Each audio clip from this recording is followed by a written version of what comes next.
Welcome to yet another episode of Shortcast Over Coffee. Today, my guests are Clinton Cerejo and Bianca Gomes of the band Shor Police.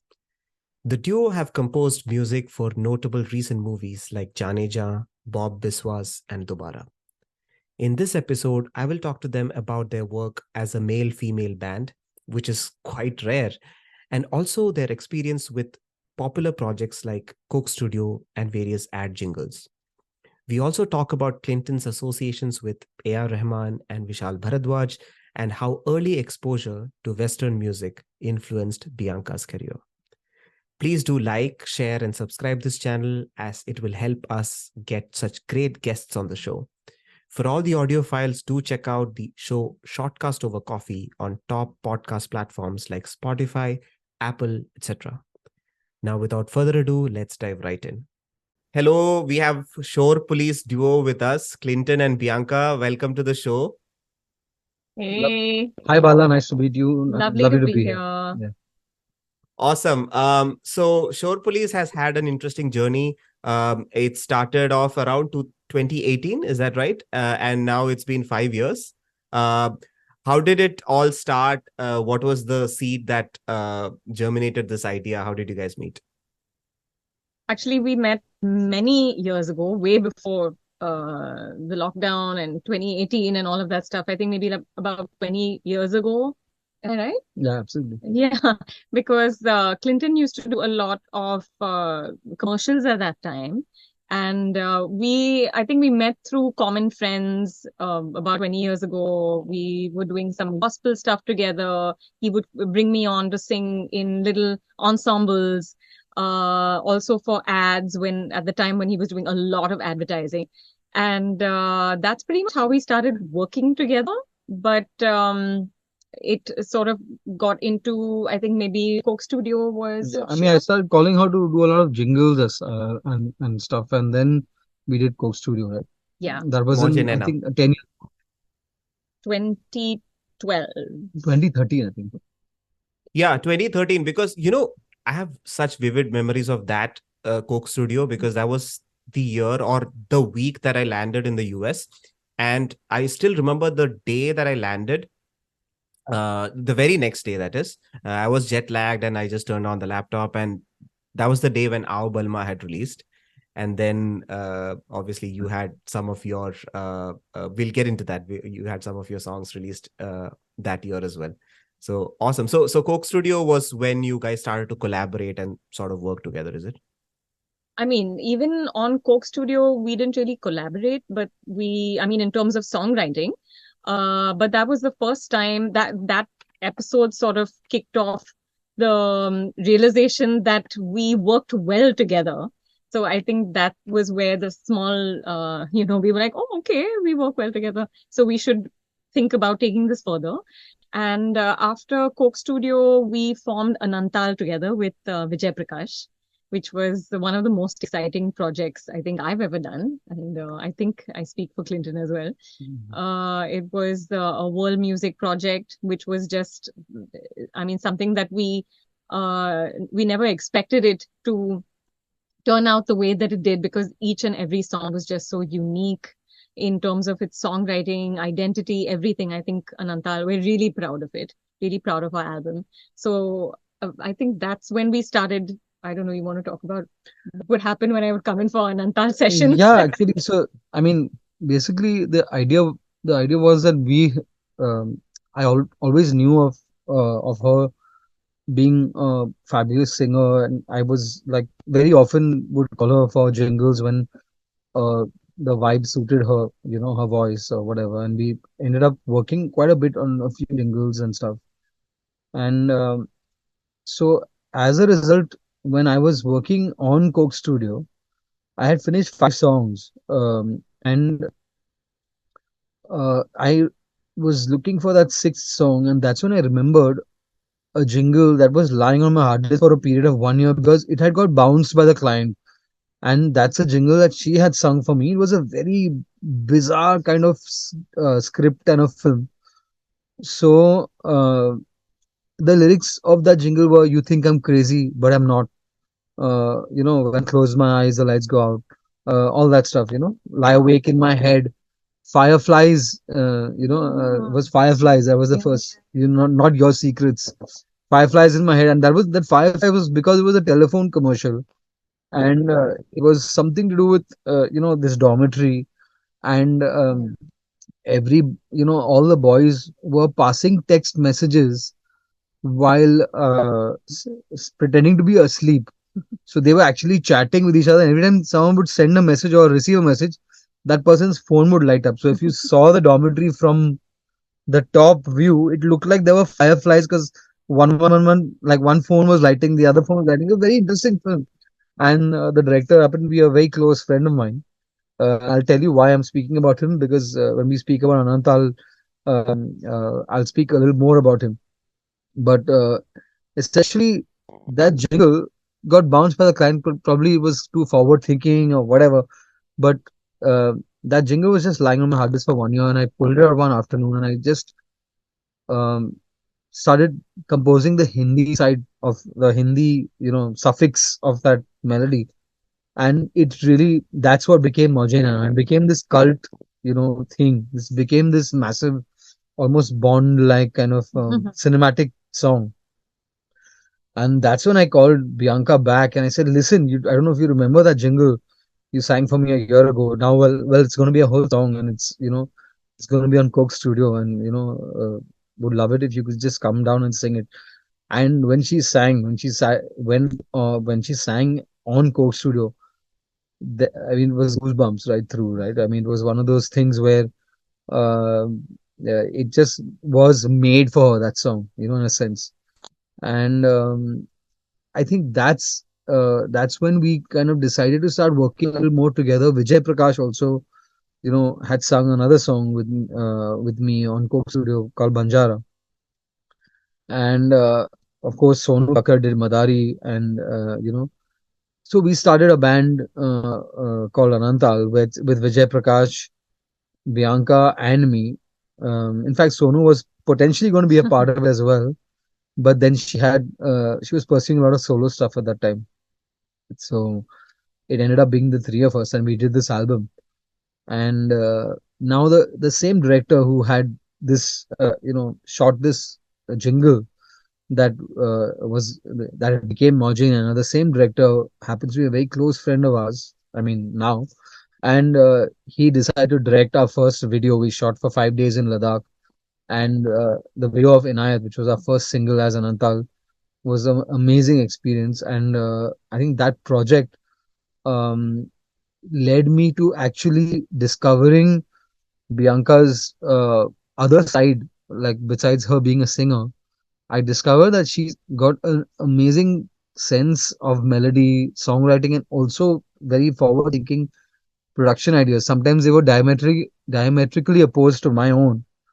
And I just thought, wow, there's some interesting rub and conflict that's kind of happening when we work together. So we should try and but the results are really engaging and interesting, and greater than the sum of its parts. In a sense, it's almost like something I would never have thought of if I was composing this alone. So that was intriguing to me. And when we started meeting a little more, we decided to form Shor Police, because I think her strengths lie in pop, and I was also trying to break out of that fusion tag which Coke Studio had given me. To some extent, it was great while it lasted, but I also wanted to do a lot of more pop and a lot more. I wanted to experiment with a lot of other genres as well. Mm. So I think that's where Shor Police kind of gave me a little bit of creative freedom in a sense to write and work with a genre that I'm not otherwise known for. And that's where the germ I think started. Mm. Yeah, you mentioned that you started to realize Bianca's potential after you heard her sing in Coke Studio and sort of that Ladakh trip and Anantal and all of that, right? So I wanted to ask you, you had worked with Bianca in the past, you had known her for now 20 years now, right? And known her from the ads world or the jingles world.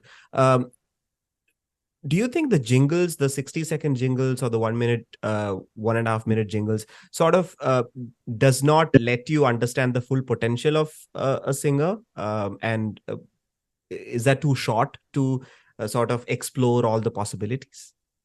Not really. Actually, I would like to say that, Indian advertising has been through many, phases, and I think that I was uh, fortunate enough to be a composer, and she was fortunate enough to be a singer in one of the best phases of advertising, where there was so many directors who wanted to experiment, who wanted to do something out of the box. If you see Indian advertising now, and you compare it to the ads and the jingles that were done 10 years ago, and how memorable they were, you could sing them. And I challenge you to sing any jingle that's been composed in the last 1 year. You'll have to really think hard, because somehow that ethos has changed, and it has changed in a permanent, in a permanent way. I don't know if it's ever going to come back, but I think we got to do so much of experimentation that was very easy actually to make out, where a singer can take a song and where a singer can take a melody. And but that was a surprise actually, frankly, when she came and she sang what became Moje Naina, when she sang that jingle a year prior. I had seen a side of her that I had never seen before actually, and it was like I was like shocked to some extent. I remember the studio we recorded it at, and I remember all of that. And I remember actually, for the first time, um, uh, literally changing my opinion of how uh, she delivers a melody, and actually thinking about using her in the context of a much bigger project. Because otherwise, before that, I was always thinking of her in the context of a jingle and everything. But that song, the way she rendered it, the way she delivered it, was there was some real mastery in that. And uh, I was actually kind of, that became the germ of where we are today. I think that was the first evening where I actually thought, that this can really go somewhere. Hmm. Yeah, that What happened? jingle actually surprised me also, that because it was very out of the box for me. Because I was used to a certain type of being called for a certain type of uh, style, and this was so different that I feel that there's one of the things that I do when I get behind a mic is I always put myself in the situation of that character in the song. And for me, it's very important to, even if it means changing my style a little bit. And that's what I think advertising teaches you to do, is be versatile. Because you just can't come in and sound the same on every single ad. It depends on the music, it depends on the feel, it depends on the kind of vibe that they want. It could be like cheerleader vibe one day that you get into a studio, the next day it could be some operatic thing. The next day it'll be something like Mojanena, right? So you have to like really get into the mental space of that character. And I think that's what I did. I just kind of channeled that mood, which was kind of slightly borderline creepy. Yeah, it was And dark for it sure. was dark. It was dark. And I'm not used to that style naturally. So Hmm. Probably it, that part was too dark for the brand as well. yeah, I think so. Hmm. But it's great that, sometimes when jingles get bounced, you realize that, at least in this case, hasn't happened very often, but you realize that sometimes the destiny of a melody is much bigger than what you initially planned it to be. And I think Mojana is the perfect example of that. Hmm. It's destined to be something bigger than a jingle. Yeah, to your point of how advertising has changed, I think I completely agree with you. Like, um, early 2000s, late 90s, there were so many ads that people used to actually sing, like just like a movie song or whatever, right? And now, I don't know, it could be my stage in life, but if you're saying that people still don't remember the ads, there must be some truth to it. And it could also be because the cable television as is kind of ending, at least here in the US. And I'm pretty sure with As well, yeah. OTT platforms and all of that, I'm sure the situation is no different in India. And I was actually listening to Shilpa Rao, and she mentioned that now brands have full length songs and they are releasing it on YouTube, and that's sort of capturing the attention. I think she quoted the example of Tanishq. I think that they did Mhm. one probably a couple of years back.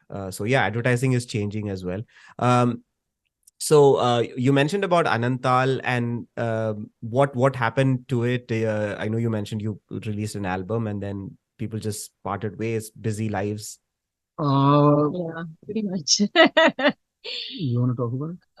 No, I think that, I mean, it's very important for the longevity of a group for all members to be on the same page. And I feel that if there's a slight shift in that, then it can affect the group overall. So I think it was a mix of people's schedules, just putting, I mean, Anantal was not a mainstream project, so it could never compete with like our Bollywood shows or any of that. It's something that would need would probably need more effort than the benefit that you would see out of it. But it was a all heart project, and I mean we're really proud of the album that we did, and I mean everyone that heard it Yeah, loved it, yeah, and I think those were the best bunch of songs that we came yeah, up with at that absolutely. time. And I just think that commitment wise, if everyone is unable, not that they don't want to, they probably want to as well, and we all wanted to, but I think that life happens to different people at different times, and at the same time, you can't always predict how somebody's career is going to take off, etc.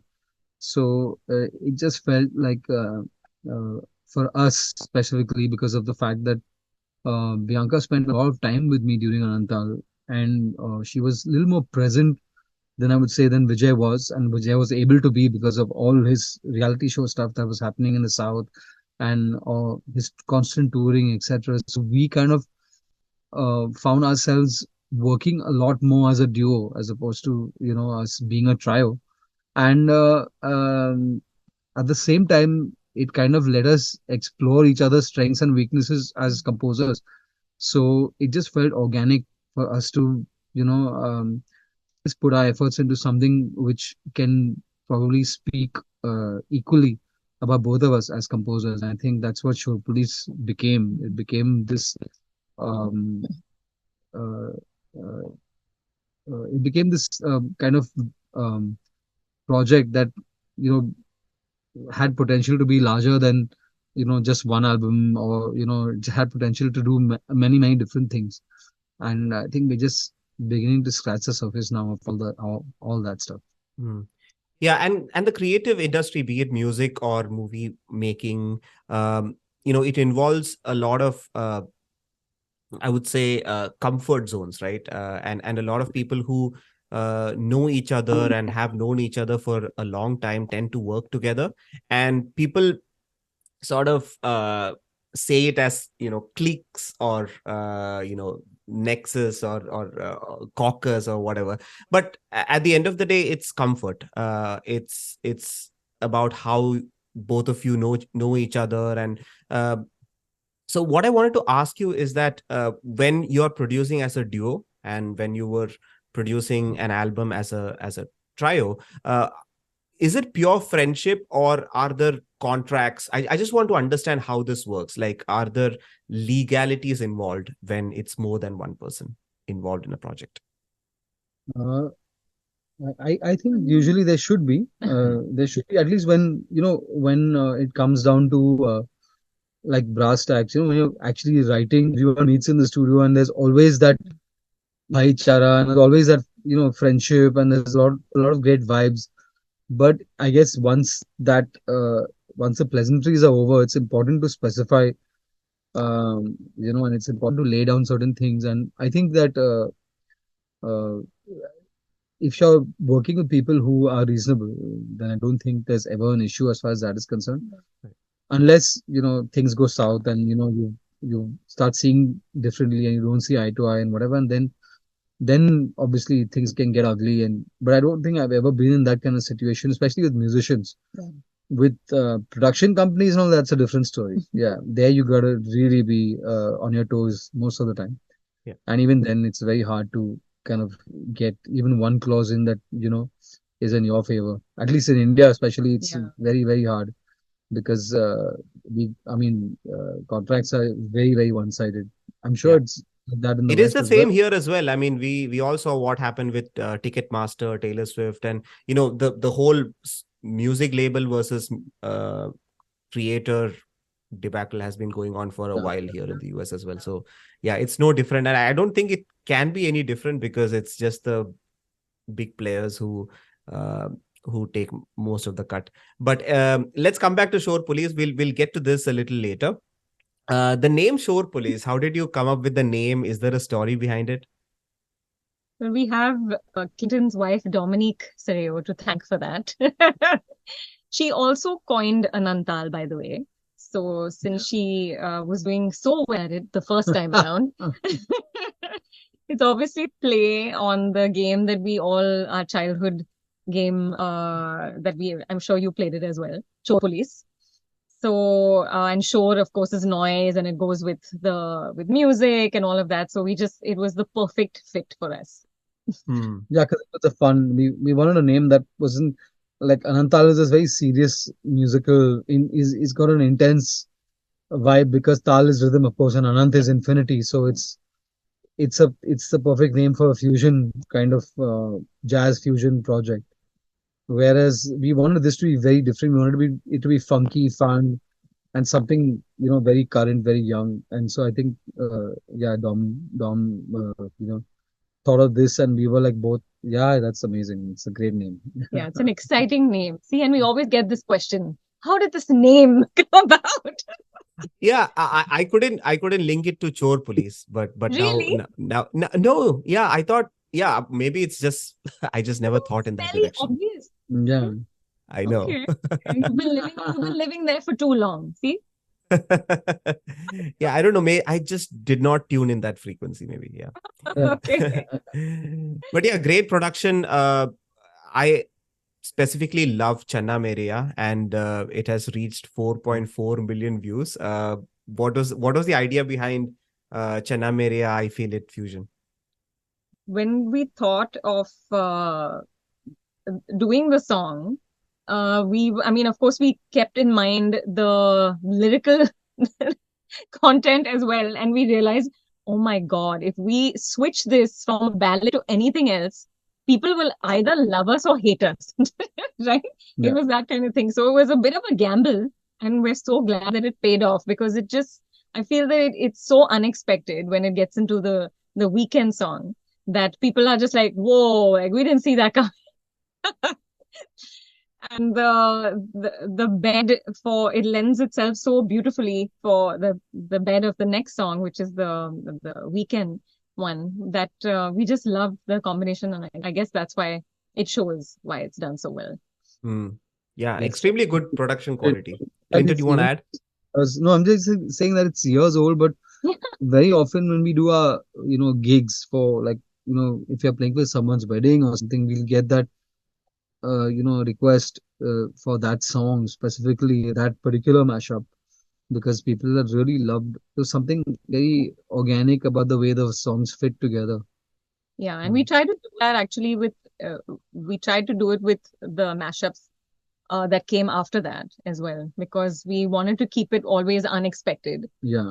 And also, I think at that time, when we started doing it, there were loads of people doing mashups. Obviously, it was not a new concept, but we just felt like people were doing it a little randomly sometimes, Yeah. just not taking into account the chord structure of that song, or just like diluting it completely with some brain dead, two chord thing, when it was actually there would be some really beautiful songs, but because maybe a lack it of was Bhelpuri, it was not a mashup. yeah, maybe It was becoming Bhelpuri. it was like sometimes you hear mashups and they sound a little forced, because it's just two great songs. People just want to put them together. They don't care about whether it actually works musically. So I think whenever we do a mashup, that's really important. We want to make sure that musically we do something interesting and we don't just Correct. like shove two songs together. Yeah. That Yeah, couldn't agree more. Yeah. I totally. I think that's why possibly in my head I wanted to do mashups right. Like yeah. if you guys want to do a mashup, be musical about it. That's all. Yeah, and I think I remember a couple of times thinking to myself, oh, we're taking so much trouble to do these mashups. And there are people just doing anything out there, right? I mean, is it really worth it? But then, we have to be happy with what we've done. So, and we are. Yeah, it's a fantastic production, and obviously singing. I wanted to ask you about mashing up Indian songs with non-Indian songs, and the Indian music system is heavily raga based. So when you listen to a song, sometimes some other songs unknowingly pops up in your head, and it's usually because they are both of the same raga. But when you're mashing up with a non-Indian song, are there some things that you consider? I mean, you did mention about the lyrical aspect of it. What are some of the things to look for when to find the right mashup? And as you can see, lyrically, we don't care about whether two songs go together. Yeah, But it's hard to kind of because you're mostly thinking of the melody and the beat. I yeah, think those yeah. two things. The melody also since we're a male female duo, Oh, one yeah. thing to think about is, and we used to have Oh, immense God, problems, so hard. is because you have to match the keys of Yeah. two songs. Sometimes the range, the songs may even be in the same key, or they may be in close related keys, but the range, like let's say if a song that I'm going to sing and then she's going to come in, or then how do we, because if a female is going to sing that song, there has to be about a fifth above a male key, so it would, all these musical decisions would have to be taken. So lyrically, we would not give it that much Thought. Yeah. Hmm. But basically, yeah, it was really hard. There are tons of mashups that we've started and just dropped because No, but actually they were having just not working out right. key-wise But or having said that, there are a lot of successful mashups which we haven't released, where we perform yeah. them Mhm. live on our Shor Police. So Yeah. in our Shor Police gigs, we do over an hour of only mashups, just mashups, and then we go into the other regular, Bollywood set or English, whatever we want to do. But we do a whole bunch of mashups that aren't released. And the reason we didn't release them is because I think the industry moved on to some extent. At that point, Yeah.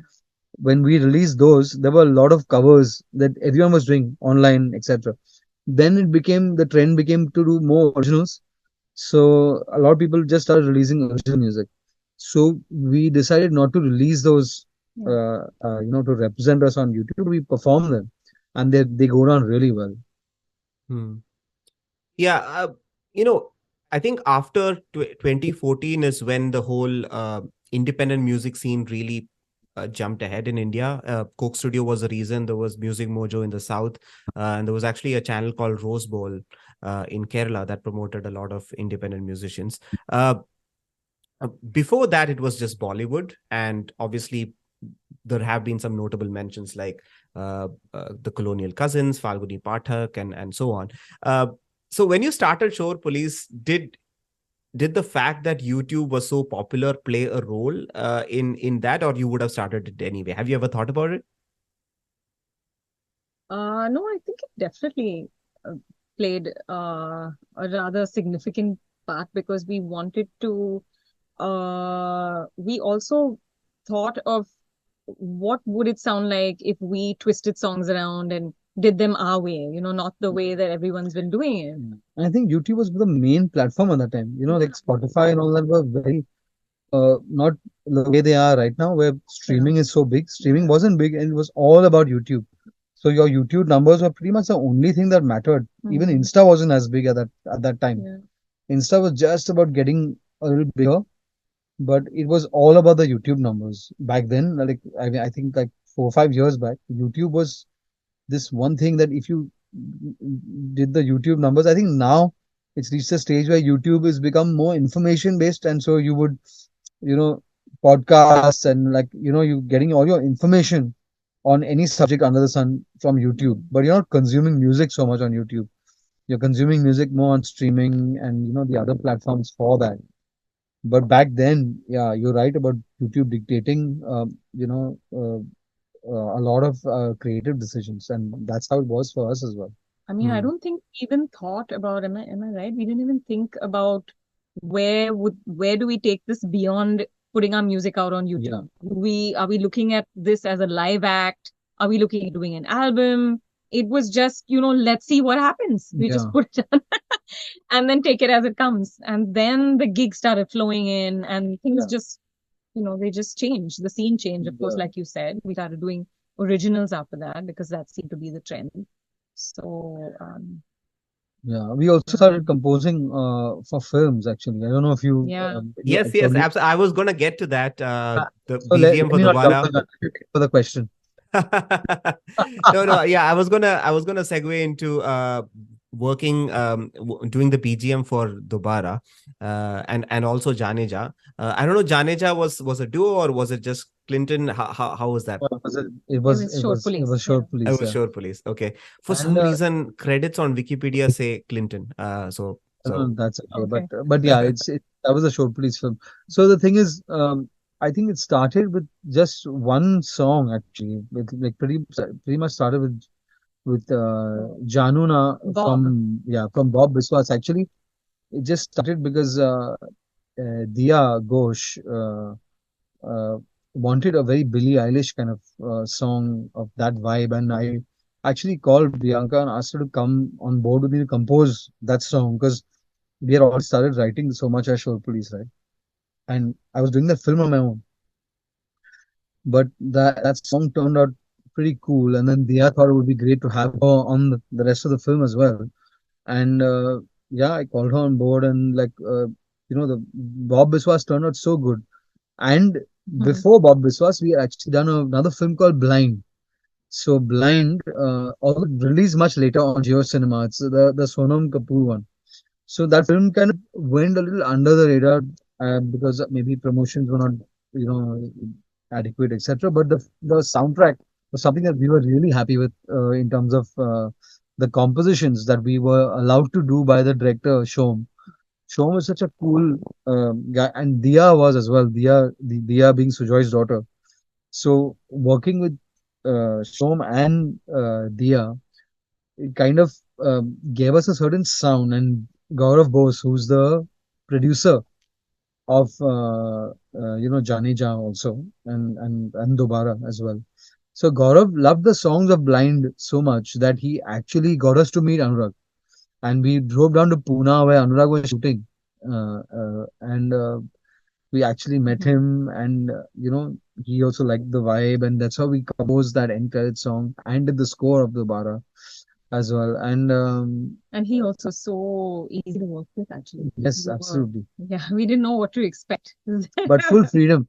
So I know not just that. So for me, I'll let me maybe I'm talking a bit too much here, but like, I want to just talk about from the perspective of somebody who's been a composer for 15, 18 years before I start working with someone else. So, I've always had this very independent uh, uh, kind of point of view, you know, and it was only much later when I started working with Bianca on Anantal and whatever I realized that there was something different from me taking the point of view of anybody else in the studio who are all other producers besides me. Like everyone else in my team who are younger producers, they're all music producers as well. So as a producer, there are certain things you never question because you just have been doing it for so long. So I would always be when working with her, I would be like, no, you can't do this. Like this can't be done. It's like, and she would say, why? So I would be like, what do you mean why? It just can't be done. Like, I mean, I'm not going to get into it to explain why it can't be done, but she wouldn't take no for an answer. As in, she was like, I mean, you know, have you actually asked why? So then I would actually ask myself why, and actually, you know what? Maybe it can be done, and let me try it. And I would try it, and actually, it would turn out to be something that I thought was so cool, but I never thought of that. I would never otherwise think of it, because when you've worked individually as long as I have, you form certain, uh, you get into certain patterns as a composer or as a producer, everything. There's certain things that you start loving to do, and there's a certain way you end up working. I mean, someone breaks that and, like, completely is like perpendicular to that, then very often you realize that it's a conflict or it's a rub, and that creates something that you would have never otherwise done yourself. So actually, the film stuff as well, this it started with, like, producers really liking that sound and that vibe, and which is why, for me, I said that, what, I don't mind giving this a shot, and let's do more of it. Let's see where it goes. And it seems to be, I mean, I'm having fun doing it, because I think that it's just made stuff a little more fresh for me again. Hmm. I don't think that Shor Police would still be around if you didn't think like that. Yes, yeah. The amazing thing about Clinton is that exactly that he has been doing this for so long on his own, and it's not easy to suddenly open up your world to someone else. And it's not just like a one-off collaborative session, right? This is like, okay, this is how it's going to be working with someone else. Okay, so I better get used to opening up a bit, maybe looking at things differently. And that's why associations work. That's why teams work, bands work. It's because you're willing to think of things in a way that's outside of your own, in a way that you're not used to. That's the only way. If you introduce and you allow new ideas, that's the only way things can work, right? And that in turn created a new sound, which is Shor Police. So I think when people hear the work that we've done together, a lot of people have said this actually. They're like, it's strange, but it sounds like Clinton and it sounds like Bianca. How does it sound like it sounds like two people? Yeah. So It doesn't sound completely like you, Clinton, but it doesn't, it's just, I think the byproduct has been really new and fresh and interesting. I think it's the musicians who feel that way. Yeah. Mostly the musicians kind of observe it. Yeah. The executives usually still think that I've done everything, and it's something that she has to deal with, because of the fact that she's working with kind of such an established composer. In a sense, she has to, like, um, deal with the fact that sometimes people tend to underestimate her contribution, and I'm saying that openly. But it's something that It is what it is. yeah, it's something that Yeah. she's, I mean, brave enough to deal with on a daily basis, but not let it get under her skin. Yeah. I wanted to ask you exactly the same thing, is that Bianca is predominantly a singer, and Clinton, even though you sing, I think you love composing more than singing and arranging and all of that, right? So yeah, I was gonna ask what part of the composition or the BGM is Bianca's contribution, because as a singer you will have a completely different perspective, right? So how do you chip in? Is it difficult to put on that composer's hat, Bianca? Actually, I thought it would be a lot harder. I mean, it's still, it's very new for me. But the thing is that when we started working together, in my head, I always thought, Clinton's the one that knows how things go. He knows, the formula or whatever, if there is one, So I would always ask him, okay, how do you work? I mean, what is your process? And how do we do this, right? But as we started working together, I realized that I had a completely different way of looking at things and looking at a scene, whether it means thinking about the dialogue more than the music, or thinking about the situation more. Of course, we all, as composers, have to think of the situation in that particular scene.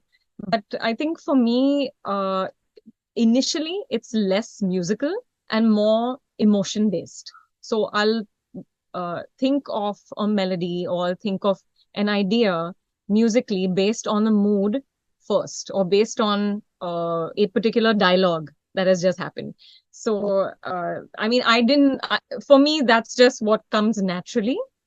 I'm really thinking about, okay, what's the correct process?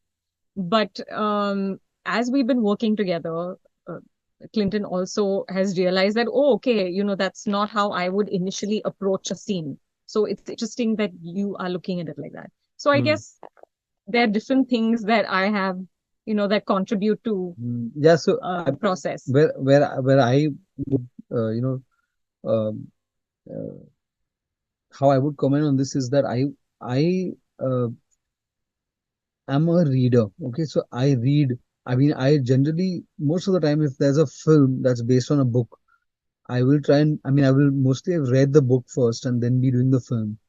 Whereas she watches a lot, and she's coming from a very uh, US TV kind of space. I would say, if you ask me musically or cinematically how she thinks, she's very uh, cutting edge, like edgy TV, like whatever the new show is or whatever's the she's kind of already got that sound in her head to some extent.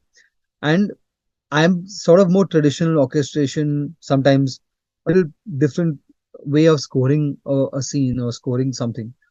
So she would always, I feel, sometimes see a scene. I would be seeing it from the perspective of musically, how can I create some theme and then move forward with it. But she would actually just see it very cinematically and what are the moments that we need to capture first, and not necessarily score the whole thing, or let's maybe not have music here, or let's have, I mean, which sometimes a decision that I would probably take at a later stage once when sitting with the director. Sometimes she would have a strong point of view about a scene, and she would base it on couple of dialogues which for her were pivotal to the whole scene. And I would be seeing it from a more holistic perspective of how do I build this theme to the whole film, to the rest of the film, and how do I relate this? So it was a amalgamation of styles. It was her having to think of those things which she would not otherwise have thought of. But me being a music producer and composer, uh, trying to you know say, listen, let's try and get a certain central thematic idea first, and then let's try and apply it in these places. And then when for her sometimes to tell me, I feel that this scene is being is it's too melodic, it needs to maybe just be textures, or just needs to not have that much melody, so that the characters can come across stronger, whatever. It's completely two different ways of seeing the same scene and us both getting something out of it, and then trying to shape very often, even through working through disagreements that we may have, and we are very democratic about it. I feel that when we have ideas and we bring opposing ideas to the table, we'll have to somehow let one idea live, and sometimes I can't always let that be mine. Hmm. Yeah, makes sense. And that's how most of the partnerships work, right? Not everyone has to contribute in equal measure. People can fill in voids, people can complete the other things that the other person is lacking, and so on. And to your point, on how Clinton was doing his work in a particular way, and I think it applies to life as well, right? I mean, when you're looking at, let's say, car manufacturers, they were making internal combustion engine cars for years and years and years, and it took a completely different someone from a completely different background, like an Elon Musk, who did Tesla, and now everyone is pushing towards electric cars. So I think it's not just music, but it's everywhere, these kind of examples. So that makes total sense. One of the things that I wanted to ask you guys is, jingles. Have you guys done any jingles together, or has it only been movies and independent music? We've done quite Yeah, a few actually. no, actually. Yeah. We've done quite a few branded projects actually. If you see our website, you'll see a whole section with branded content that we've worked on, as Shor Police also. And again, that was I think another new thing for her as well. But I think her real forte lies in composing really sticky hooks. If you ask me, that's the one thing that I knew from the beginning. I didn't know a lot of other sides to her compositional style. I knew that she knows how to write a very sticky hook. That's something that within the first month of working with her, I realized that her ideas are simple and effective, right? So whereas my ideas, because uh, I think musically, I I do have a strong vocabulary, musical vocabulary. So I tend to draw from a lot of things. So as a result, sometimes my ideas can be slightly inaccessible as well. Um, and uh, when it comes to jingles, uh, that's one thing where I don't think she had to try too hard, because her basic instinct is to write something that's very memorable. Just just by just by uh, just very naturally, it seems to come to her as well. And I mean, I think because of the fact that I've done so many jingles myself, uh, it's something that resonates with me as well, and it's something that I can do, with in a slightly different way. Hmm. But Yeah. yeah, so which is why I think we've also been there. We've had success with jingles, but also the Yeah. advertising industry is, Has it's also changed to changed. some extent. It's no longer what it used to be. Yeah. By that I mean, like, budgets, and there's a lot of different people, a lot of different players. So I don't know if it's a very exciting place to be anymore. Hmm. Yeah, but I mean, when I started doing ads with Clinton, I was like, how can I possibly contribute to this? You've been doing this like for so long. But again, I think like when you write a song, I would think, let's not overcomplicate this or whatever, because I know that he is great with coming up with, I mean, on the musical front, it's, I mean, it's always so interesting, the stuff that Clinton comes up with. But sometimes in an ad scenario, you just want stuff that sticks in your head, and little things. And in my head, when we first started working together, I would always screen my ideas and maybe not say them at first go, because I'd be like, no, it's just too simple. And then he'd be like, no, no, but just sing it anyway. Just tell me. And it would just work so well when we actually let the idea flow, that it would just come together. Yeah, And that's it. I think that's why. Yeah, and Hmm. also I think that when it came to ads, it's not like I needed to work with a partner or something. It was primarily because we started working as Shor Police, and the brand was getting some visibility. So for us to do branded content as a duo would make sense, because the brand would be putting the money in promoting that particular piece of work. So if the brand is going to be putting money and you're going to get free marketing in a sense for our melody, we may as well do it as a duo, because we want to anyway do live shows together. We want, as Shore Police, we wanted to reflect in all aspects, right? So it was kind of a more a business decision in the beginning. Yeah. But then I realized that, okay, even the ads are turning out interesting and turning out like, okay, I mean, I would probably do them differently on my own, but this is also working in a very cool way. So yeah, I mean, it's constant discovery in a sense. Yeah. It's been a Hmm. fun ride so far. While researching for this podcast, I was trying to see how Bianca got into singing, and I could find very little in the public sphere about you, about how you got into singing. So tell me more about what led you. I actually grew up in Dubai, and that's where I started singing just before, I think around the 10th grade, ninth grade, that sort of thing. And I started singing in a That's couple of pretty late to get into singing, right? I mean, where people actually knew in the school. I was a very shy kid, so I would be in little singing contests maybe by the eighth grade, ninth grade. Yeah, because I was rather shy. And it was only like my mom heard me singing in my room once. I would just come back from school. My daily routine would be coming back from school, spending the entire day in my room listening to music. That was it. Yeah. And singing, because I was into Mariah Carey at that time. So obviously, it's really hard to sing softly when you're singing Mariah stuff. So my mom heard me one day and she was like, "Oh, okay, this I think my daughter has some potential." And she told all her friends that I could sing, and it would have never happened if it wasn't for her. Actually, I would have just stayed in my bedroom singing. So she kind of pushed me to do a lot of stuff that I ended up doing. And I ended up singing in school, and everyone suddenly realized, oh, wow, she can sing after all these years. And by the 10th grade, I joined this little band it was like this teenage band basically.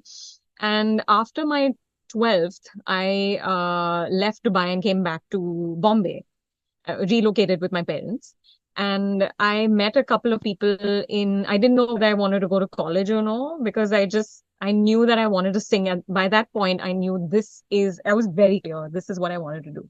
So I met a couple of people in the industry, and I was really lucky in the first year that I was in Bombay. The few people that I knew and heard my demo or whatever called me to sing in their bands. So that's how I started.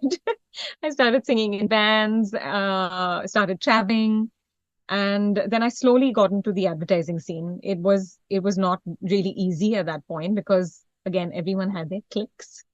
But people were a lot more open to voices at that time. And yeah, I started singing for ads and then slowly for films. And I think that's when we met each other around that point. Yeah. Hmm. So there was no formal training. No, not for me. Yeah. It's pretty much self-taught. And along the way, I did a couple of lessons here and there with vocal coaches. In Dubai, I didn't have that much, there weren't too many people training back then. And even when I came back to Bombay, there weren't a whole bunch of people. Like today, vocal coaching has become a huge thing, right? So it's really easy for you to get trained. But at that time, it wasn't. So pretty much self-taught. Yeah. Wow. 4 years. I mean, we are talking about 10th, 11th to relocating to Bombay right before college and sending your demos. That's a significant rise and clarity on what you wanted to do. Yeah. How did your family react when you said that you probably don't want to go to college? I was really lucky actually because my mom's whole family was from a musical background. My grandfather was a really famous like Hawaiian guitar player, and my mom was constantly in the whole Mumbai jazz scene in the 60s and the 70s. She never sang herself, but she was surrounded by musicians constantly. So she was always exposed to that side. My dad's family came from a very academic background, so they were not too happy about it. But I have to say that if it wasn't for the support of my parents, because they really believed in me and they thought this, that I had tremendous potential, and they wanted to see it through. So they gave me that opportunity to do my thing. And I'm so grateful. Yeah. Hmm. Isn't the story fairly similar with you as well, Clinton? Academic family, and then you, sort of start in school, but no formal training, right? No, no, not really. No formal training. But at the same time, I think with me, I didn't even want to do music actually. Hmm. I think I'm one of those people that I don't know if I've said this to my friends, but I don't know if I've said it ever in a podcast or whatever. I still feel that today, most people who are musicians, they always come from that place where they say, music is my life. And music is the only thing I see myself doing. I can't see myself doing anything else apart from, yeah, Bianca being one of them. I was just gonna say. But I feel that uh, I could do. I'm one of those guys who I feel if I can do anything creative and be good at it. I mean, uh, reasonably creative also. I mean, I feel that even if I was doing something else, if I was, a photographer, or if I was a videographer, or if I was a editor, uh, you know, I would be equally good at it. I would be equally good at, Does if I does that boil down to having a good taste? if I learn to cook, if I learned to cook properly and like spend the time, I would be a great chef. I think I would do anything creative that involved constructing something. If I had learned architecture, I would probably be a great architect as well. I personally think that I'm I'm not necessarily built to be only a musician. Music is what I decided to do, but it's not me. I'm like, music doesn't define me. Hmm. Oh, That's this is the the first time I'm hearing it from a musician because, like you said, everyone always says, music is my life. There is nothing beyond music. yeah. But So but I was asking, I've never felt that about music actually. Mhm. The funny thing. But I was asking how maybe it's because fundamentally you have a good taste as a creator, be it photography or Yes, so even cooking. writing, for example, if being a food critic is something I would probably be if I wasn't a musician. And I love writing about food and about lifestyle in general, not just food, just lifestyle. Yeah. And that's something. Exactly. It boils down to an aesthetic. Hmm. I think I have an aesthetic. It's my own. You may like it, you may hate it, but it's my aesthetic. And the thing is that I am very clear about how I can bring that aesthetic out, whether I'm editing a music video, or if I'm composing a song, if I'm producing someone else's song, or if I'm, uh,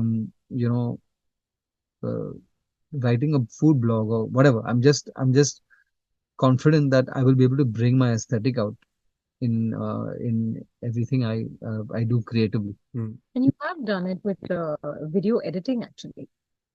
Yeah. I mean, he Yes, literally studied it for months on end and eventually edited all the videos. all of the videos of Well Hello, our album, which Oh. which just released this year. All the videos were edited by Clinton. Yeah, people talk about outsourcing editing because that's the most laborious part. Yeah, Exactly. and yeah, I feel like I enjoy it. So Yeah. it's just that's the thing. I mean, I for me, it's like when I was younger as well, I was I was okay to like my parents, because I was from an academic family.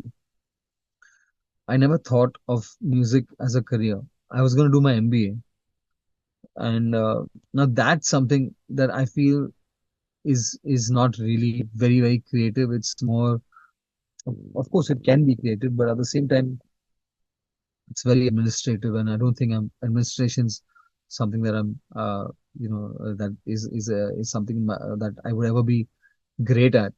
So when I started studying for my MBA, I started studying, and that that cat book started looking like Greek to me. And I started thinking college to go for recordings and stuff. So it became clearer that I was enjoying the musical side of it. I think music was something that was the most accessible at that point. It was hard to do anything else that was creative, but music seemed to be. All my friends were musicians as well. It seemed to be something that was coming very easily to me, and also people were giving me that feedback. They were, oh, you're gifted in this particular field. So it's something that I stuck with, and something that I started doing more of. Hmm. And But also maybe being in Bombay, right? That also might have sort of added your accessibility, so to speak. yes, I was born here. I was born in Bombay, and brought up in Bombay as well. So I think that uh, the city is quite uh, merciless that way. So being from a family where there was no entry into music apart from just going out there, starting from scratch, making contacts, doing whatever you have to do to make it. There was no free lunches, there were no free tickets, there were no free passes into any side of the recording industry or the live industry. I had to, just slog every day and see where it takes me. Hmm.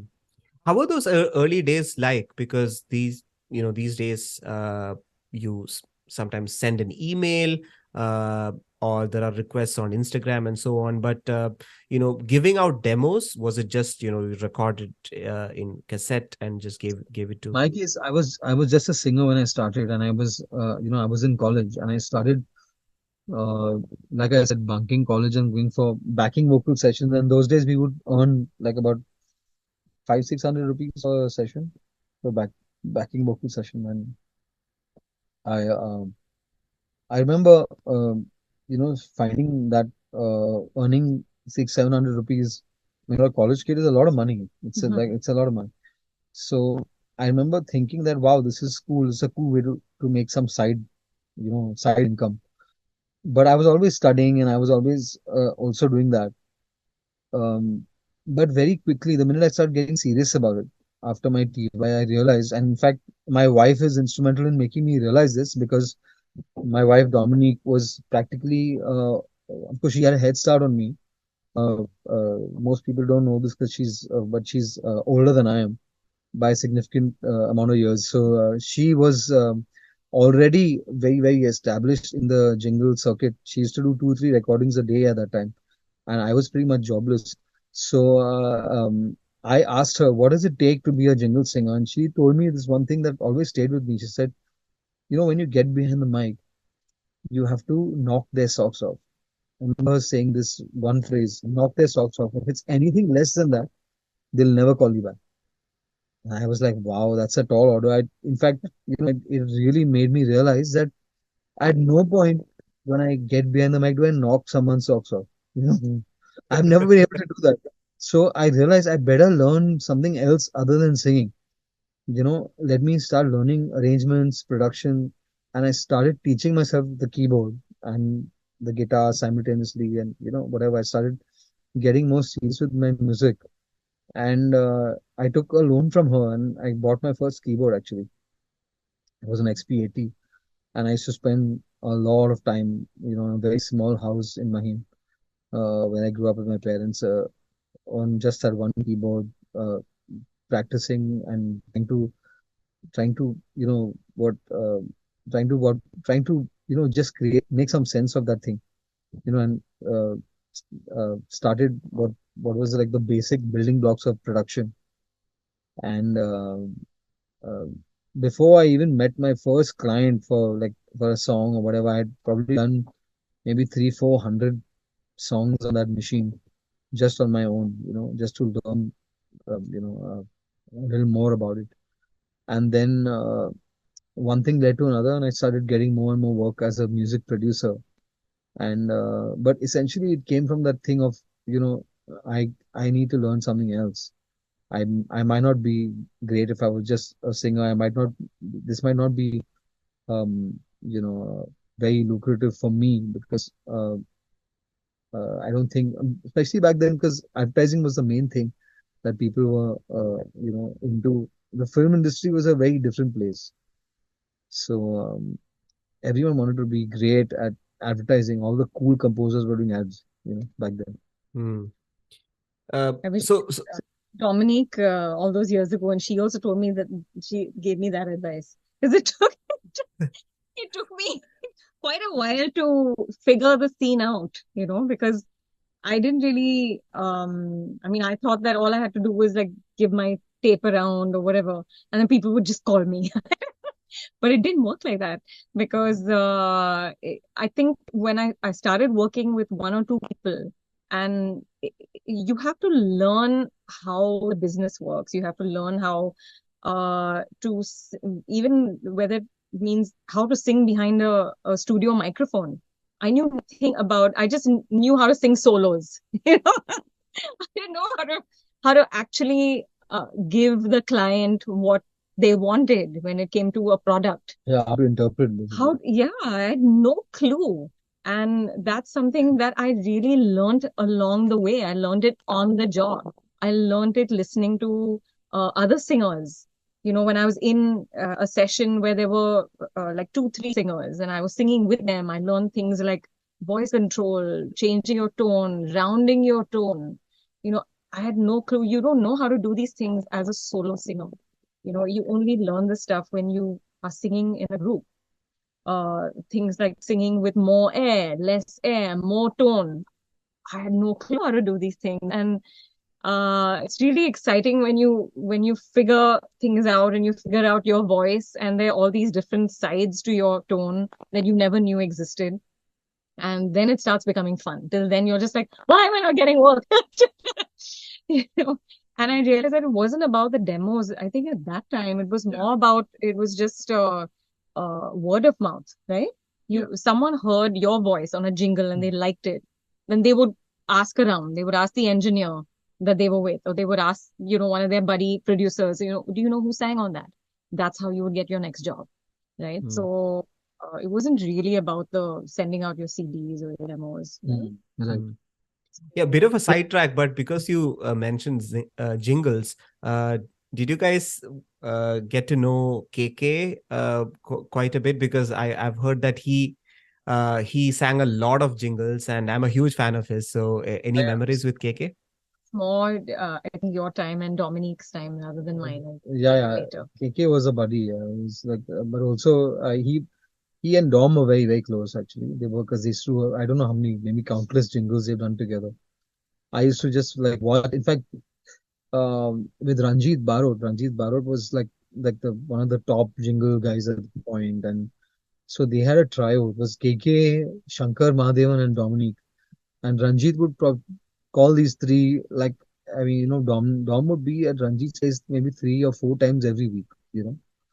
Ranjit's doing one of his sessions, and I mean, among all the other sessions that she did, but most of the time it would be Shankar, KK, and Dom behind the mic. Three of them would sing stuff together. They would do, like, things in unison, things in harmony, and all that. I remember, you know, uh, very fondly KK being part of that scene a lot. Yeah, and I think his, I mean, yeah, his loss. It was really shocking. And one of the things that KK did fantastically well is concerts. I think he had a tremendous amount of energy. I remember watching him live, and I was wondering how someone can sing for 3 hours non-stop with such energy. So yeah, I just thought about him, so I thought I'll ask. One of the most performance. Yeah, absolutely. Clinton, no interview with you is complete without mentioning A.R. Rahman. So how did you meet him, and how did Alai Payude happen?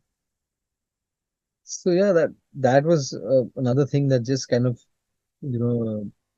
by chance, pretty much. It was literally, I used to do a lot of vocal arrangements back then, for Ranjit and for quite a few composers in Bombay, and I had done vocal arrangements on one independent album song, I think, and it was being mixed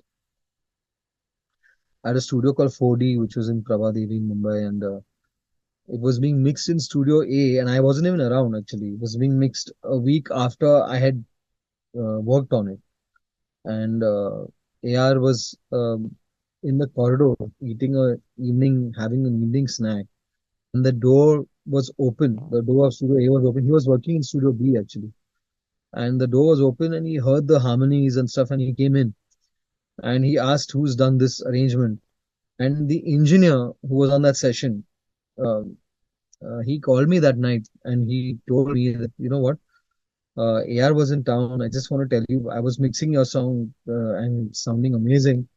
And AR was in town, and he asked who's done this arrangement. And these guys never said your name. They said, no, no, we've only done it. The composers. I won't take any names. So he said, but I just want to tell you that AR heard it, and he loved your work, man. And it's sad that they didn't give credit, but I just want you to know that he had loved it, and I was like, wow, that's good enough for me. At least, AR really liked it. So at this point, AR doesn't know Clinton. No, because they said, yeah, no, we've only done it. Like, just didn't really say my name. They did that. Yeah. Anyway, so the point is that happens. It's like, anyway, so it just happened like exactly 1 month later. Bharat Bala, apna, Bala was doing the national anthem with AR. And AR was coming to Mumbai to do a whole couple of days with Hariharan and all the Mumbai singers who are going to be part of it. Asha ji and Hariharan and a whole Was this Mumbai. Takshak? No. This was for the national anthem, Janagana Oh, Man. okay. Oh, yeah. I Is remember that. Yeah. Bhimsen yeah, Joshi and yeah. exactly. So all the Mumbai singers he was going to dub and he was going to record and they were going to do audio and video together at CMM studio uh, and another friend of ours, a common friend, Samantha. She called me up as a singer because AR wanted a choir for the end section of the anthem. So Samantha just called me up saying that would you like to be part of this choir? It's for AR. So I said, yeah, sure. I mean, he needs about 10 or 12 singers. So I reached that studio before anybody else. I reached that studio bright and early, and I went and met AR. He was alone, and just his engineer and he were there. And I just said, I just want to tell you that you may not remember this, but you were at 4D about a month ago, and the door was open, and you heard some harmonies when you walked in, and you asked who's done this arrangement. I just want to tell you that I'm the guy who did that arrangement. You know, uh, so he looked at me and said, "Oh, you did it." So I said, "Yes, I did that arrangement." Oh, then he started talking in Tamil to one of his engineers. I mean, he was there and he said, okay, wait, come here. And he took me to his keyboard and he started playing this chord progression. And he said, so this is what I'm planning for the national anthem, for the whole end section. And if you know AR, like he'll never play something more than once. So he played this entire progression. I was like razor sharp in those days back then. I was like, breaking down harmonies by take six and I mean, stuff that I would never do now probably, but I used to challenge myself a lot with all that kind of stuff back then. I was so mentally I was like hyper focused, you can say, like it's like being on speed, musically being on speed. I was like, and I got down that entire progression in that one time he played it. I had like a photographic memory of all those chords. So he said, okay, so uh, write the arrangement for this. So I said, when? He said, now.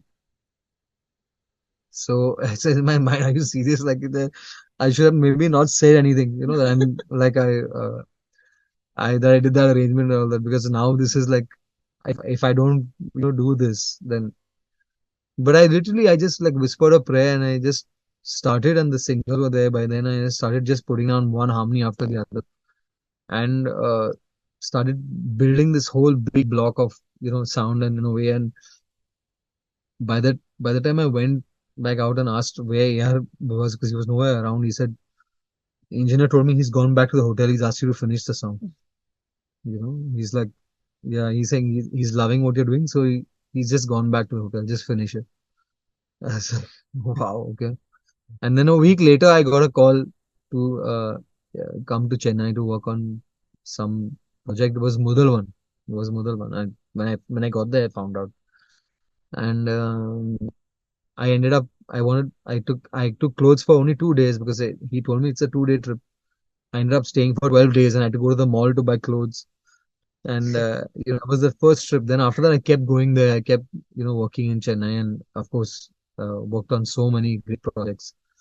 Uh, Takshak, like you mentioned, being one of them. All the Mani Ratnams, of course, Kandu Kundan as well. Rajiv Menon. Yeah.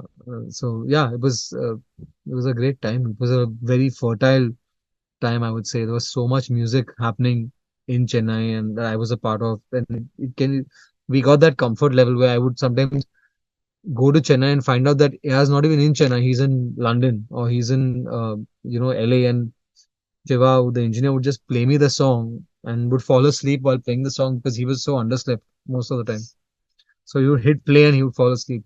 And I would ask him, what do I have to do on the song? And he would say, I don't know. He just asked me to play you this.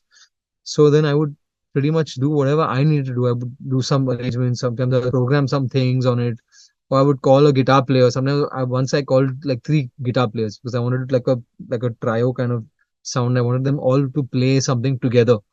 And I called three guys who had different sound. I called Rupert from Bombay, and I called is like Kabuli, and I call, yeah, yeah, yeah. So I would just do that. Sometimes I would just call some singers from there, like 4 or 5 singers. Karthik being one of them. Karthik was a backing vocalist back then. Karthik is a massive singer right now. And, Yeah. um, so anyway, the point being that we had that trust level that he didn't even sometimes need to be around, and I would just do my thing, and then I would take the flight and come home. And then I would meet him sometimes a month later or something, and he would say, I would ask him, "You did you hear that thing that I did?" Say, "Oh yeah, it's released already." And it was very good. It was very good. Like, Yeah. so yeah, So the first time I got to know of you was from Alepayude cassette and from Pache Nirame. yes. And then yeah, so I noted the name, and then after that I went to college many years later, and that's when I happened to see the LA concert of A.R. Rahman in 1999, and that's when I saw you. Oh, this is the person, Clinton Cerejo, and I couldn't even pronounce Cerejo properly back then. So that's a little But that's yeah, a little. it's been such a great journey, and of course, so many people have learned from AR, and kind of uh, he's been an institution in himself. Hmm. Yeah, I've heard that A.R. Rahman works very differently, and he gives a lot of freedom to the producer. And I've also heard that a lot of the times A.R. Rahman is not in the studio; it's usually Srinivas or someone else who works. So, is that any different from the actual music director being in the studio? How is this whole production work? Because um, common people don't know about this a lot. They think that music director does the music and he does everything from A to Z. So could you and Bianca tell me about what a producer does and what arrangements are done? So I think she also had the opportunity to meet AR very recently, and AR's like actually on Nexa Yeah. loved one of the songs that she had composed on Nexa and was like composed with me, and he he was one of the people who recognized that this composition is different. So he asked me if I worked on it alone or with someone else, and I said no, I worked on it with Bianca, and he said let me meet her, and I took her to meet him that time. And the funny thing is, then we worked a couple of projects with him.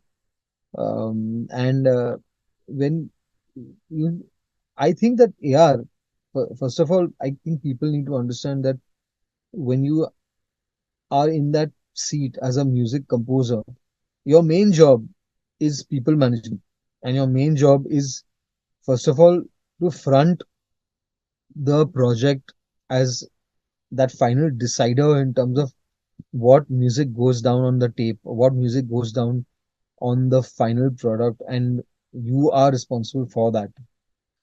So, I mean, I've been on the other side of things where I have been a programmer for 17, 18 years. I was a programmer for for Vishal Bharadwaj, for SEL, for Preetham, for Vishal Shikhar, for Anu Malik, for Ismail Dabar, and AR, and a whole bunch of other people as well. So I've known exactly what it is to be on the other side of things.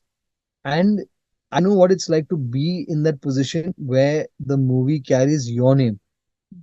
You know, it's not necessary for you to put down every note yourself, but every note has to be run by you and you have to be responsible. The final thing is if the music is a flop music, a flop product, is your name that gets either the credits or the brickbats, right? So you have to have some for that to have to shoulder that responsibility. You need large shoulders, whether or not you're putting down every note yourself or whether you have a whole team of people who you trust. Point is that the client is coming to you, right?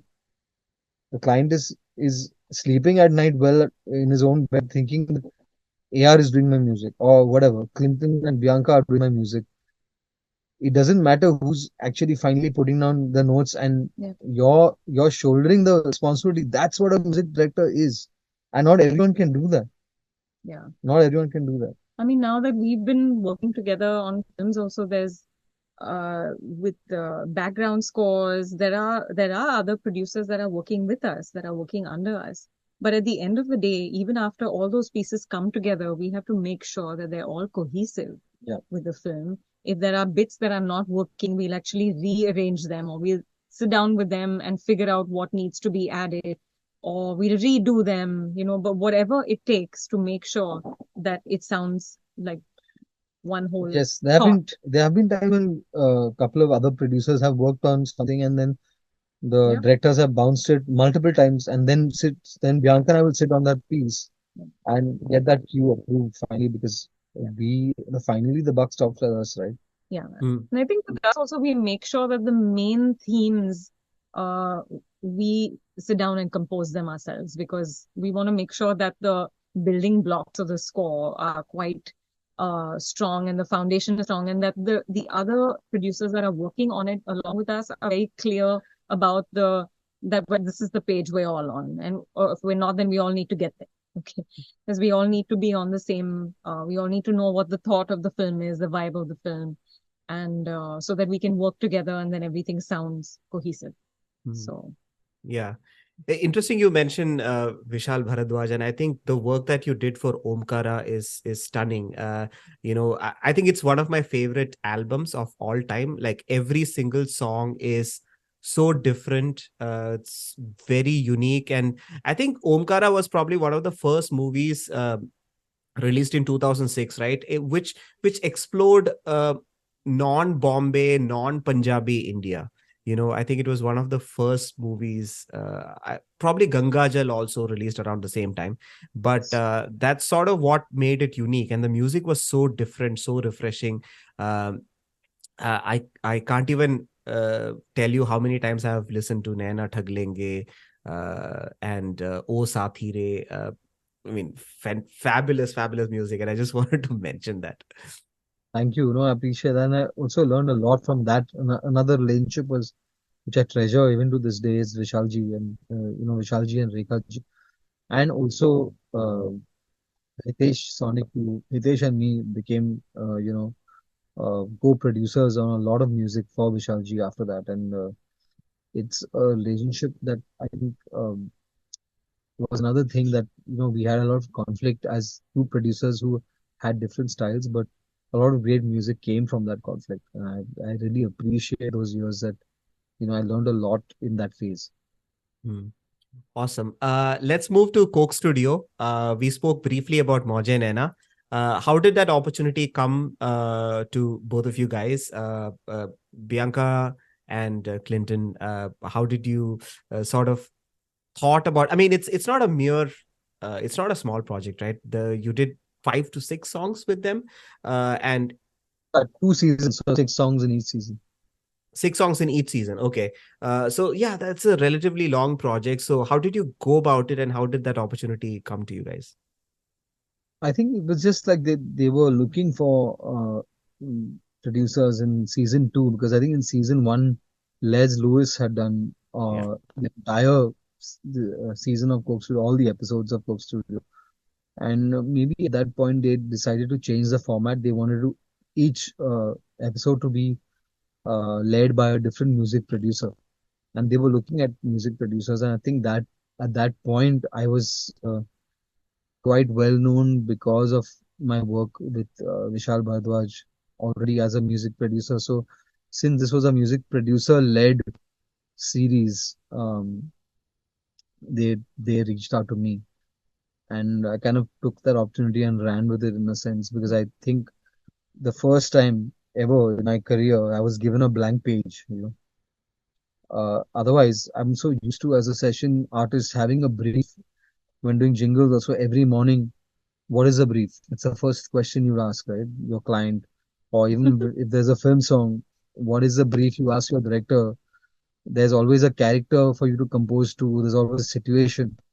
But this was the first time in my life I was dealt. I mean, I was dealt with a.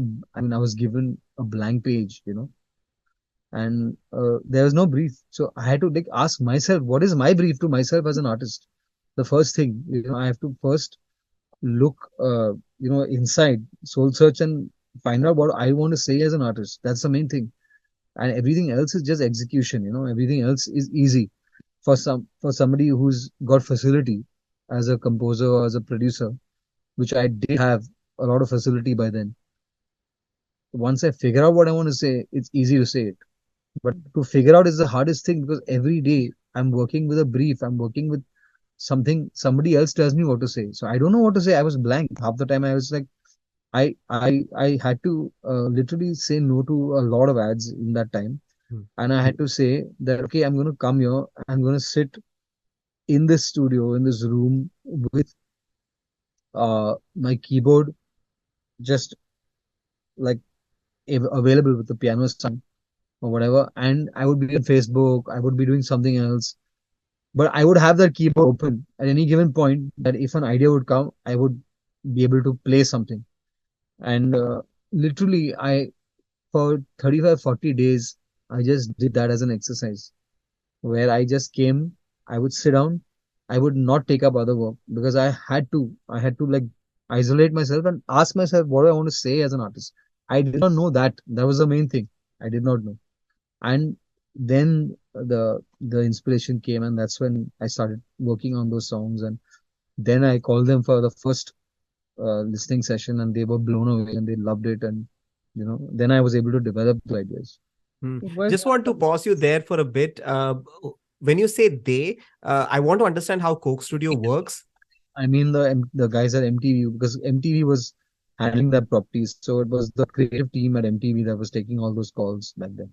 Okay, so it's not Coke Studio. Like Coke Studio is not some independent No, Coke Studio is just a brand name that was coined by it was a property. It was a name given for a property that was like owned by Coke pretty much. Okay.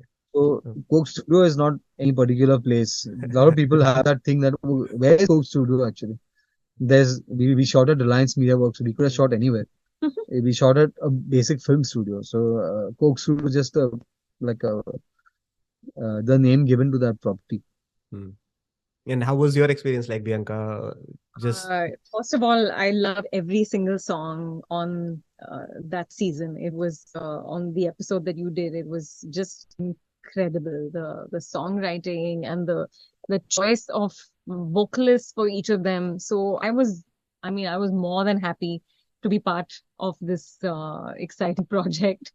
Also, the idea of also the way that it was performed on that stage with all these musicians. It was just a beautiful environment to be in. And I mean, when I didn't even know what this song would sound like a full blown song, because in the initial process, uh, at the initial point, I didn't know what was going to go beyond that jingle verse that we had. But when I heard the Indian section that was put in, it was just so beautifully put together that it didn't sound forced in any way. The coming together of those two ideas, the Western and the Indian, that it was just so fluid. And yeah, I was just really happy to be part of it. I'm glad that it got so well received. yeah, So yeah, I want to pick my I got to be part of the next one as well with yeah, with yeah. so exciting. And I don't think Mojenena receives enough views on YouTube, but it's a fantastic song. I think it's quite underrated, and I would highly recommend people to check it out. My favorite though is Bana, maybe because of classical music background. And when I started talking to you, I realized that you don't have any formal training in classical music, Clinton. So Bena is like purely based, I'm guessing, Malcons, and you have Rajesh Vaidya go berserk on the Veena. So someone with not so much of a classical music background, how did you pull it off, and how do you sort of how do I say decide on the solo part with someone like Rajesh, who is quite a maverick? Do you give him a free hand, or do you have anything specific Yeah, that so you want from I him? the funny thing is that I feel that when I've had some great teachers. I would say that Vishal ji being one of them, AR being one of them, and more than even these two men, um, a composer called Rajat Dholakia, who is a jingle composer. Not anyone outside the advertising world knows of him, but I think he's just one of the most brilliant composers in the country, and he only does ads. I don't think he does ads now because he's far too old, but I had the pleasure of working on a lot of ads with him, and he used to write tunes the whole country would sing. For example, like Pepsi Ye Dil Mange More is his. You would have heard his work for sure because I think the whole country's heard his work and would have not known it's him. But he was one of, I think, my most like the most visceral memories I have of learning Indian music in its really rustic form is with him. And I would say that I still don't have in-depth knowledge of rags. I have very rudimentary knowledge of rags. But what what I did was I kind of composed with that restriction. I started, when working on Coke Studio, and even working on another film project called Jugni, where I was, kind of where I had to write very Punjabi folk oriented kind of compositions. I used to treat the keyboard like a harmonium. And in fact, I even bought a harmonium at some point in the process, because I didn't want to color melodies with all my harmonic knowledge. I wanted the melodies to work on their own. And because that's the fundamental difference between the ethos of an Indian listener and the ethos of a Western listener. A Western listener is used to hearing a melody, even if it's the simplest melody, even if it's Jack and Jill, or even if it's Happy Birthday. Is a Western listener is used to hearing the melody with chords behind that melody, and an Indian listener, especially a classical listener, is used to hearing every note in a melody only with respect to a sa and not a chord. So that's a fundamental difference. And when you compose coming from Western school, it's very easy to lean on your harmony for it to color a melody. And that's something I refrain from doing while composing. I would actually just compose based on those limited notes that a rag would give me, and then would try to use my Western sensibility later when I, don my producer's hat to then color that melody. But while composing, I would never use chords to justify, what melody I have composed, which is the fundamental difference when you're composing in the Western school and the Indian school. Hmm. Yeah, people are gonna hate me for this because I'm spending so much time on Mojenena and Bena and not touching on Madari. When you compose Madari and when you recorded it, did you expect it to go so viral? Because it is sung in so many competitions, it's sung in so many colleges. No one from MTV also, none of us who were in the team or even in the production team, nobody thought that Madari was going to be a runaway hit that it became. It was just one of the songs. It was literally one of the songs. And I think everybody was focusing on Sati Salam, Moje Naina, all these being the like favorites, right? Madari was one of those things that went under the radar, actually. But then when it released, somehow that one song just shot like a rocket. Somehow it just dwarfed all the other songs in terms of the number of times it was being shared and forwarded and all of the above. I Yeah, still remember the first time you played me the mix of Madari. He played it for me and my husband Newman, and we were like, "Wow, he loves this song." And he's like, "Really?" Yeah, okay. Yeah. I mean, I think what worked for Madari was there was the Vishal Dadlani part, and the female part was something that nobody would have expected. I think that's what made people go, wow. Yeah. Okay, now coming back to Shore Police, I am gonna pick my favorite, which is Yaram, and would love it if you guys could perform Yaram or anything that you prefer.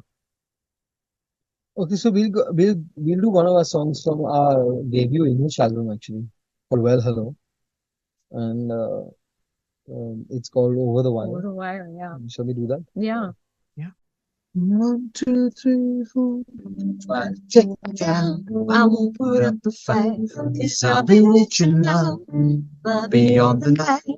Try to put me down. I'm over the wire, the wire, the wire. Try to put me down and turn into my light. Cause I'm away before. It's the beyond the sky. Will try to take me down. I'm rising higher, higher, higher.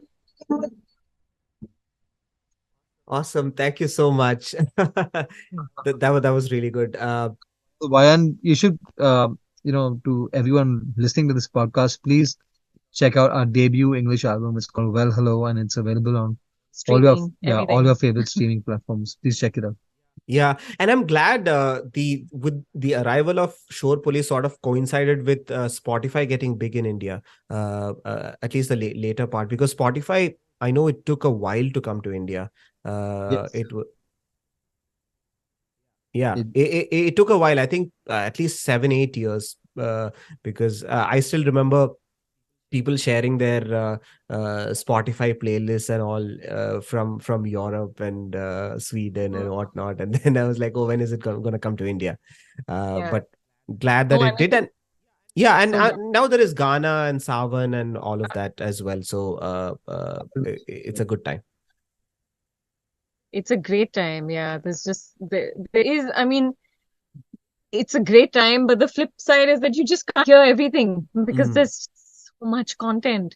yeah. But of course, it is a great way, playlists and all of that stuff is a great way to hear new artists, which is what's always good when you have a new album and when we debuted our album to get songs on playlists with international artists and all of that. I mean, there's nothing quite like it Mm. because I mean, you're getting your music out there. People that want to listen to a Taylor Swift song, for example, you'll find yourself, next to a Taylor Swift song or, whatever, One Republic song. yeah. So it's really exciting that way because you get to hear a lot of new music. Mm. Awesome. Before we end this podcast, I wanted to know from you, Bianca. So I come from a classical music background, and it has been difficult for me to, even though I enjoy a lot of pop songs, it has been difficult for me to sing pop songs because of accent. And I have noticed that singers who come from the US, Britain, or New Zealand, Australia, all of them have a neutral accent. And I noted that with you as well. So uh, give me a sense of how you get that. Like, is it something that naturally comes to you because you started off with Western or pop style singing? And a sort of a second part of that question is it difficult for you to adjust to Indian style of singing? Yeah, I definitely think it's because I grew up with Western music. I grew up with English music that is just second nature to me. I mean, I also don't speak any other language at home. So I've always only spoken English. So that's I suppose maybe another factor. But it's never been something that I've had to work at. Although when I relocated from Dubai, it was a big thing for me, even though, of course, there are tons of Indians in Dubai, just like a mini Mumbai there. But, and I learned Hindi in school, so it wasn't really a big deal. But again, I never spoke it at home, and you don't speak it uh, anywhere outside, like to a shopkeeper or whatever, like you do in Mumbai. So the language was a really tough thing for me to. It was definitely a hurdle when I got back because I was well versed in only Western music and I was completely clueless about Indian music. So it took me years to get comfortable with the language. Initially, it was just like I didn't even want to do it because I said, what's the point in me doing it? My heart is not in it. So it was quite a process. It took me a while to enjoy Bollywood, to really understand the culture. Uh, and when I did, then obviously the diction got a lot easier because I studied it in school, but yet when you sing it, it's completely different, right? Hmm. So, so I only learned on the job. Again, another thing that you just learn on the job. What was some of the early feedback that you got? Was it some of the words that you were not pronouncing? I definitely my diction was not great when I just moved to Bombay. There was definitely an accent. Even though I tried my best to get things right, it's just something that you have to work at.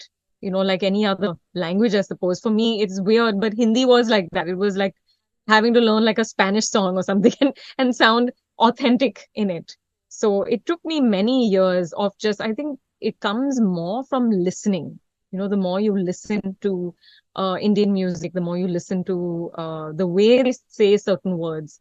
It's kind of like if you only knew Hindi and you decided to sing English one day, there would be these small telltale signs that you don't actually speak the language, right? So that's how it would be with me. It just would not sound authentic, even though I thought I was saying everything right. When I listened back, it was like, this still sounds like I don't know what I'm saying. What's wrong here? So it took a lot of years of understanding it, listening to different singers, that I finally reached that point where I was comfortable. And I'm comfortable with the language now. So yeah. Mm.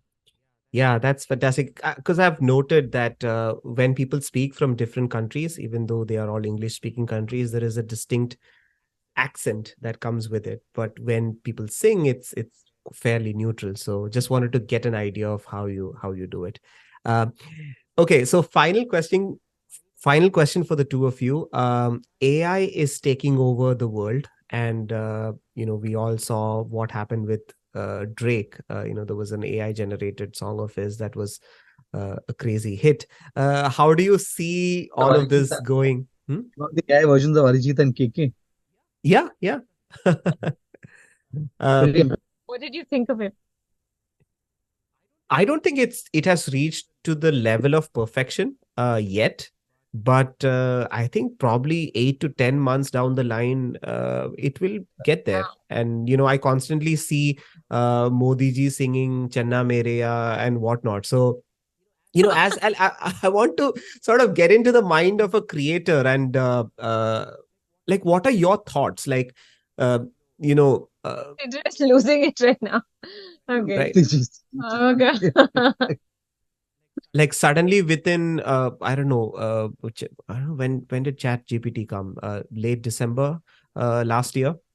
So that was Chat GPT, but then all the music related audio stuff I didn't probably think early much of this year. Hmm? it. 1 year. Yeah. Yeah. I mean, it was pretty quick, right? And it just did not allow the time for creators to adjust and sort of even think or ruminate about it. So, uh, a- a- and I have been listening to a few podcasts related to AI and reading about things. And to the listener, they don't really seem to care if it's a human generated one, as long as they are having fun. So what's your question regarding AI? What's Yeah, your my question? question is, as a creator, are you in panic mode? Because one is the recording and the albums themselves, and the second part is live shows, because that is not going to change, right? Live shows, people are going to have a good time. They want to go out. So, is that going to be the way forward? Do you think? You go first. 'Cause I have a very strong point of view on this. Yeah, the good thing is that, yeah, it won't affect the live scene. But I mean, I hope that people realize that, I mean, the amount of work that has gone into making of an artist is not something that can be easily replicated. So it's, of course, it's scary for all artists across the board. But I suppose we all have to figure out a way to work around this and see where it goes, I suppose. So I'll tell you that before AI started composing music now, which has already started composing music, for the last 5 years we've had a lot of humans composing music like AIs only. Like as if they are AIs.